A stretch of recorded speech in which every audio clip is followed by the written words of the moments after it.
12 പരീക്ഷണങ്ങൾ കൊണ്ട് അല്ലാഹു അവനെ പരീക്ഷിക്കുന്നവരാണ്. 12 പരീക്ഷണങ്ങൾ പണ്ടാണ് അള്ളാഹു പിന്നെ കൊടുക്കുന്നത്. ഇപ്പോ കണ്ണിന്റെ മുമ്പ് അള്ളാഹു കൊടുത്തോണ്ടിരിക്കാൻ.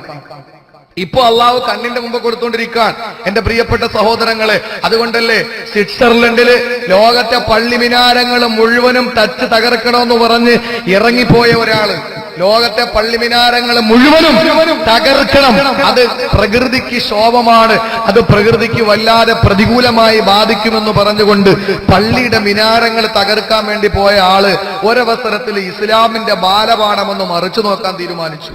അങ്ങനെ കഴിഞ്ഞുപോയ ഇസ്ലാമിക ചരിത്രങ്ങളൊന്ന് പരിശോധിച്ചു നോക്കിയപ്പോൾ ഇന്ന് അദ്ദേഹം പാശ്ചാത്യ ലോകത്തെ ഏറ്റവും വലിയ പള്ളി, ഏറ്റവും വലിയ മിനാരമുള്ള പള്ളി കെട്ടിക്കൊടുക്കാൻ വേണ്ടിയിട്ട് നടക്കുകയാണ്.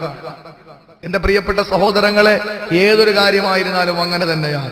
പണ്ടൊക്കെയാണ് അല്ലാഹു തആല, നമ്മൾ പറയുമല്ലോ ചില കാര്യങ്ങൾ അതൊക്കെ ശരിയാണ്, പണ്ടൊക്കെയാണെങ്കിൽ അത് ഈ പെട്ടെന്ന് കാണാൻ കഴിയൂല. ഇന്ന് എന്തെങ്കിലും സംഭവിച്ചാൽ അത് പെട്ടെന്ന് കണ്ടുകൊണ്ടിരിക്കാം. ഈ അടുത്ത സമയത്തല്ലേ എന്റെ പ്രിയപ്പെട്ടവരെ, എത്രയോ മുമ്പൊക്കെയാണ് ഒരു കേസ് ഉണ്ടായി പോയാൽ അതിന്റെ പ്രതികളെ എത്ര നാള് കഴിഞ്ഞിട്ടാ പിടിക്കപ്പെടുക.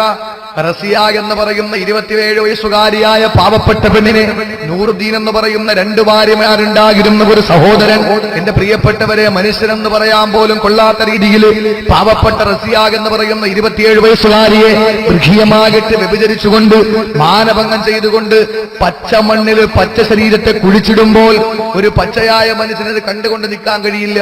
എന്റെ പ്രിയപ്പെട്ട സഹോദരങ്ങളെ, ഇന്ന് ആ പ്രതിയെ പിടിച്ചിരിക്കുക. അതുപോലെ എന്തെല്ലാം സംഭവങ്ങള് എന്റെ പ്രിയപ്പെട്ടവരെ.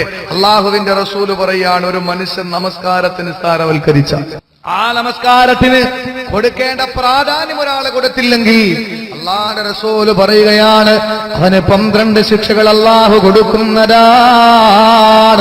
എവിടെയാണെന്നറിയോ? സലാസതുന് ഫിദ്ദുനിയാ, 3 അവന്റെ കണ്ണിന് മുന്നിലാണ് അള്ള കൊടുക്കുക. നമസ്കാരത്തിന് ബാങ്ക് കേൾക്കുമ്പോ എന്റെ സഹോദരിമാരെ, നിങ്ങളതിനെ നിസ്സാരത്തോടെ കണ്ടുകൊണ്ട് നിങ്ങൾ പാശ്ചാത്യന്റെ പൈശാചികതകള് നെഞ്ചിലേക്ക് ആവാഹിച്ചുകൊണ്ട് വീട്ടിലിരിക്കുന്ന ടിവിയുടെ മുന്നിൽ അടയിരുന്ന് കഴിഞ്ഞാൽ എന്റെ ഉമ്മ, അള്ളാഹു നിനക്ക് നിന്റെ കണ്ണിന്റെ മുന്നിൽ 3 ശിക്ഷ തരുമെന്നാണ്. 3 ശിക്ഷയോ ഈ ലോകത്തോട് വിട പറയുന്ന നേരത്താണ്. പിന്നീടുള്ള 3 അല്ലാഹു നാളെ നിന്നെ കബറിലേക്ക് കൊണ്ടുവെക്കുമ്പോ ആ ഭീകരമായ കബറിന്റെ ഉള്ളിലാണ് ശിക്ഷ വരിക. 3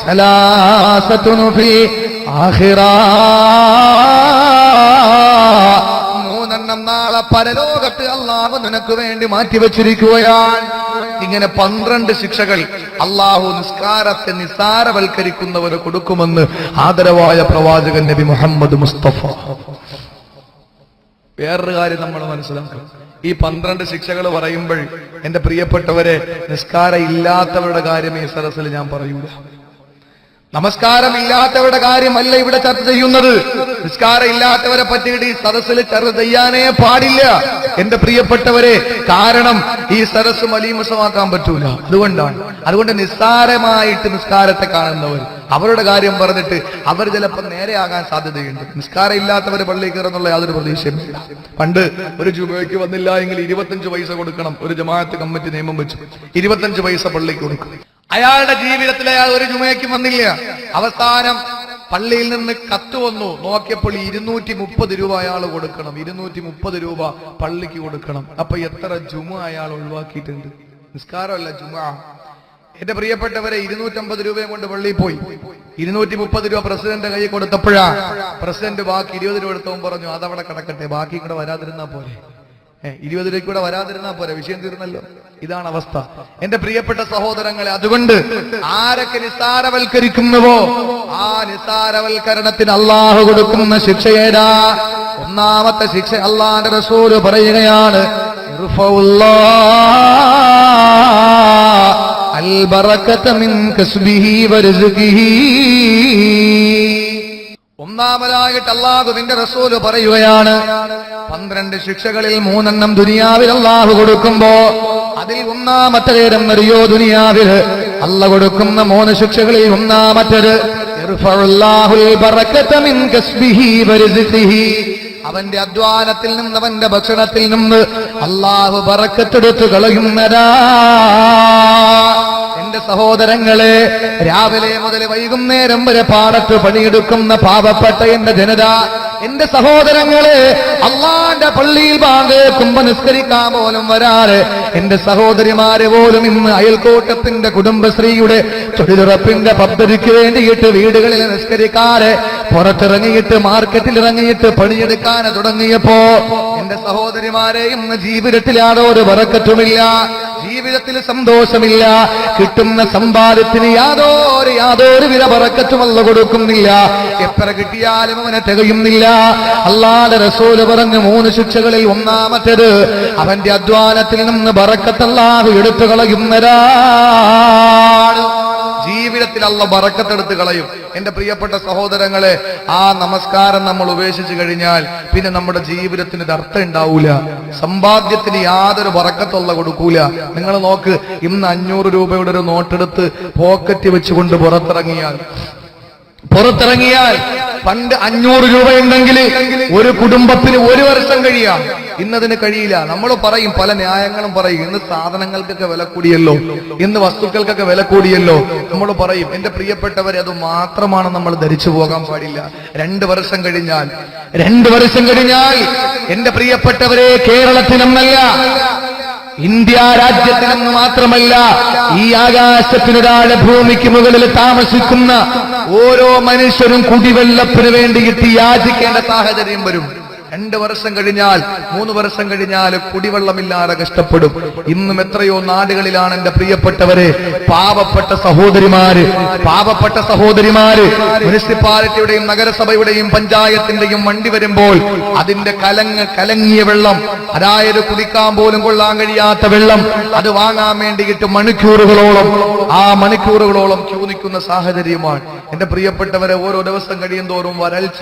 ഇന്ന് ലോകം ഏറ്റവും കൂടുതൽ ഭീതിയുടെ മുൾമുനയിൽ നിർത്തപ്പെടുന്നത് വരൾച്ചയാണ്. അതിൽ റസൂലുള്ളാഹിയിൽ മാതൃകയുണ്ട്, അത് പറയാൻ നമുക്ക് സമയമില്ല. ഏതായിരുന്നാലും അള്ളാഹു ജീവിതത്തിൽ നിന്ന് ബറക്കത്തെടുത്ത് കളഞ്ഞിരിക്കാൻ നമ്മുടെ ജീവിതത്തിന്റെ സമ്പാദ്യത്തിൽ നിന്ന് അള്ളാഹു ബറക്കത്തെടുത്ത് കളഞ്ഞിരിക്കുകയാ. ഞാൻ വിശാലമായി പറയുന്നില്ല. അതുകൊണ്ട് എന്റെ സഹോദരങ്ങളെ, അല്ലാഹുവിന്റെ റസൂലിന്റെ ജീവിതത്തില് എന്ത് ദുനിയാവിന്റെ പ്രയാസം വന്നിരുന്നാല്, എന്തെല്ലാ ദുഃഖങ്ങൾ വന്നാല്, ശാരീരികമാകട്ടെ മാനസികമാകട്ടെ സാമ്പത്തികമാകട്ടെ ഏത് പ്രയാസം വന്നാലോ അല്ലാഹുവിന്റെ റസൂൽ ചെയ്യുന്നതെന്തെന്നറിയോ? ഹുദൈഫത്തുൽ യമാൻ റളിയല്ലാഹു അൻഹു പറയുകയാണ്, കാന ഇദാ ഹസബഹു അംറുൻ ഫസഇല അല്ലാഹുവിന്റെ റസൂലിന് എന്തെല്ലാം ദുനിയാവിന്റെ പ്രയാസങ്ങള്, എന്തെങ്കിലും സാമ്പത്തികമായ പരാധീനതകൾ വന്നു കഴിഞ്ഞാൽ അല്ലാഹുവിന്റെ റസൂല് പെട്ടെന്ന് തന്നെ നിസ്കരിക്കുമായിരുന്നു. അതുകൊണ്ടല്ലേ പരിശുദ്ധ ഖുർആൻ പറഞ്ഞത്, ഇസ്തഈനൂ ബിസ്സബ്രി വസ്സലാഹ്. എന്ത് പ്രയാസം വന്നാലും എന്റെ പെങ്ങളെ, നീ എന്താണ് ചെയ്യേണ്ടത്? ക്ഷമയോടെ നിസ്കരിച്ചുകൊണ്ട് റബ്ബിനോട് സഹായം ചോദിച്ചോ, അല്ലാഹുവിനോട് സഹായം ചോദിച്ചോ എന്ന് അല്ലാഹുവിന്റെ പരിശുദ്ധ ഖുർആൻ പറയുമ്പോ, നമസ്കാരത്തെ നിസ്സാരവൽക്കരിക്കുന്ന മുസ്ലിമേ, അല്ലാഹുവിന്റെ റസൂൽ പറയുന്ന 12 ശിക്ഷകളില് 3 ദുനിയാവിലുള്ള തരുമ്പോ അതിൽ ഒന്നാമരാകിട്ടല്ല നിനക്ക് തരുന്നത്. ദുനിയാവിൽ നിന്റെ സമ്പാദ്യത്തിൽ നിന്ന് അല്ലാഹു ബറക്കത്തെടുത്ത് കളയുന്നരാ, കച്ചവടത്തിൽ നിന്ന് അല്ലാഹു ബറക്കത്തെടുത്ത് കളയുന്നരാ. ഇത് ഒന്നാമത്തതെങ്കിൽ എന്റെ പ്രിയപ്പെട്ടവര് ചുരുക്കി ഞാനെന്ന് പറയട്ടെ. രണ്ടാമത്തെ ശിക്ഷ ഏതെന്നറിയോ? രണ്ടാമതായി അല്ലാഹു ദുനിയാവില് എന്റെയും നിങ്ങളുടെ ഈ കൺമുമ്പിൽ അല്ലാഹു തരുന്ന ശിക്ഷ ഏതെന്നറിയോ? എന്റെയും നിങ്ങളുടെയും മുഖത്ത്, നിസ്കാരമുള്ള ഒരു വിശ്വാസിയുടെ മുഖരാവിലേക്ക് നോക്കിയാ ഈമാനിന്റെ പ്രഭയില്ലേ അവന്റെ മുഖത്ത് അല്ലാഹു നൽകിയിരിക്കുന്നതായ ഒരു പ്രത്യേകതയാണ്. 5 നേരം നിസ്കരിക്കുന്നവന്റെ മുഖത്ത് നോക്കിയാൽ ഈമാനിന്റെ വെട്ടയുണ്ടാകും. എന്റെ പ്രിയപ്പെട്ടവരെ, ഫെയർ ആൻഡ് ലവ്ലി തേച്ചാൽ കിട്ടൂല. അതുപോലെ ദാടി ഉണ്ടെന്ന് പറഞ്ഞിട്ട് കാര്യമില്ല, ഈമാനിന്റെ വെട്ടമല്ല. തലയിൽ കെട്ടുണ്ടെന്ന് പറഞ്ഞിട്ട് ഈമാനിന്റെ വെട്ടമല്ല. ഇതൊന്നും ഉണ്ടായിട്ട് ഈമാനിന്റെ പ്രകാശമാണെന്ന് പറയാൻ പറ്റൂല. ദാടിയും എന്റെ പ്രിയപ്പെട്ടവരെ, ദാടിയും തലപ്പാവുമുള്ള ഒരാൾക്ക് ആ ഈമാനിന്റെ പ്രകാശമാണെന്ന് പറയണമെങ്കിൽ എന്റെ പ്രിയപ്പെട്ടവരെ, ഏറ്റവും വലിയ ഈമാനിന്റെ പ്രകാശം സ്ഫുരിച്ചു നിൽക്കുന്നത് ആരിലാണ്? ചിലർക്ക് ദാടി ഉണ്ടെങ്കിൽ തലയെക്കെട്ട് കാണൂല. ചിലക്ക് തലയെക്കെട്ടുണ്ടെങ്കിൽ ദാടി കാണൂല. എന്റെ പ്രിയപ്പെട്ടവരെ, ഇത് രണ്ടും കൂടെ ഒരുമിച്ച് കൂടിയിട്ട് അത് കാണുമ്പോൾ ഈമാനാണ് എന്ന് പറഞ്ഞാൽ, നല്ല ഗാംഭീര്യം കാണുമ്പോൾ ഈമാനാണെന്ന് പറഞ്ഞാൽ, ഏറ്റവും വലിയ മോമിന് മൻമോഹൻ സിംഗ് ആകണ്ടേ? എന്തൊരു ഗ്ലാമറാണ് തലയിൽ കിട്ടി ദാടിയും വെച്ച് നിന്നാൽ. എന്റെ പ്രിയപ്പെട്ടവരെ, മോമിനാണ്, മോമിനല്ലല്ലോ. നമ്മൾ മനസ്സിലാക്കണം. എന്റെ പ്രിയപ്പെട്ട സഹോദരിമാരെ, ഫെയർ ആൻഡ് ലവ്ലി തേച്ചാൽ ഒരിക്കലും നമുക്ക് ഈമാനിന്റെ പ്രകാശം കിട്ടൂല. ഈമാനിന്റെ പ്രകാശം കിട്ടൂല. അത് വേണമെങ്കിൽ നിസ്കരിച്ചേ മതി. അത് വേണമെങ്കിൽ നിസ്കരിച്ചേ മതിയാവൂ. നിസ്കാരമില്ലാതെ ആ നമസ്കാരത്തെ നിസ്സാരവൽക്കരിച്ചാൽ, അല്ലാഹുവിന്റെ റസൂല് പറഞ്ഞ രണ്ടാമത്തേത്, അവന്റെ മുഖരാവിൽ അല്ലാഹു തആല ഈമാനിന്റെ പ്രഭാ സാലിഹീങ്ങളുടെ പ്രകാശമുണ്ടല്ലോ, അതവന്റെ മുഖത്ത് നിന്ന് അല്ലാഹു എടുത്ത് കളയുന്നരാ.